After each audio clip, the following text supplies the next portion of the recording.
Hello friend, मैं आरती तिवारी अपने YouTube channel पे आप लोग का स्वागत करती हूँ।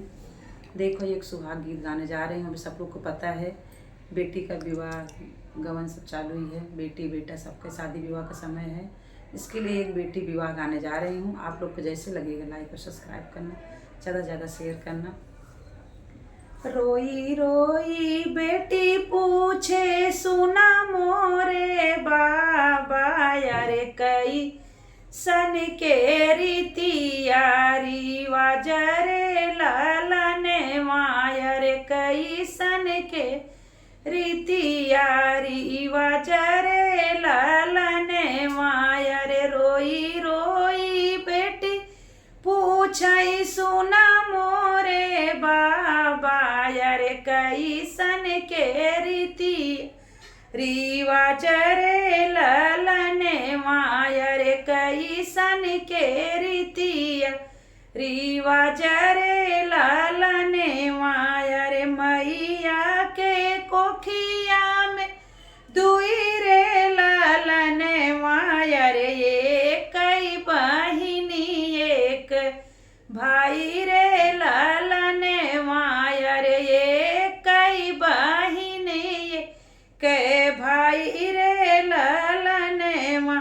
मैया के कोखिया में दुई रे ललने मायर, दुई रे ललने मायर, एक कई बहिनी एक भाई रे ललने मायर, एक कई बहिनी एक भाई रे ललने मा। भैया के भाई बाबा बजे ना बजाए, अरे बजे ना बजाए, अरे बेटी के भाई मन उदास रे ललने मायर, बेटी के भाई मन उदास रे ललने मा।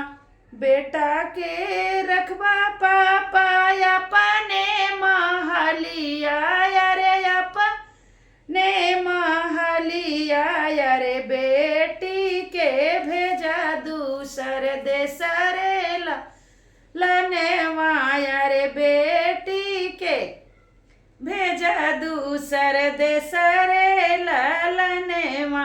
काहे के मोरे बाबा ऐसन दोई रीतिया, यारे काहे के ऐसन भेद भाव रे ललने मायर, काहे के ऐसे भेद भाव रे ललने मा।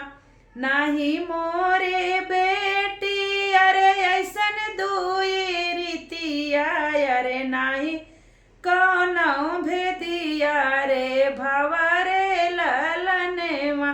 नाही मोरी बेटी रे कौनो दुई रीतिया, अरे काहे नाही कोनो भेद भाव रे ललने माया, रे नाही कौनो भेदिया यो भाव रे ललने मा।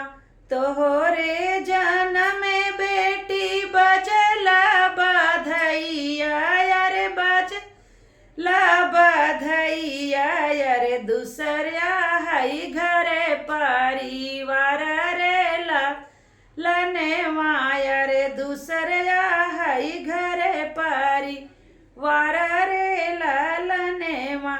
बेटी के बियाह कई के चले दूसर देशे वायर, चले दूसर देशे वायर, यही गुना बाटी लाचार रे ललने मायर, यही गुना यही हम लाचार रे ललने मायर, यही आहई रीतिया रिवाज रे ललने मायर, यही आहई रीतिया रिवाज रे ललने मा। रोई रोई बेटी पूछई सुना मोरे बाबा, अरे सुना मोरे बाबा, अरे कैसन बरी तियारी वाजरे ललने माँ, अरे कैसन बरी तियारी वाजरे ललने। हेलो फ्रेंड, हमारा गाना आप लोग को जैसे लगेगा, देखो बहुत दर्दनाक सुहाग गीत है, पूरा गाना आप लोग देखना, स्किप मत करना। राधे राधे।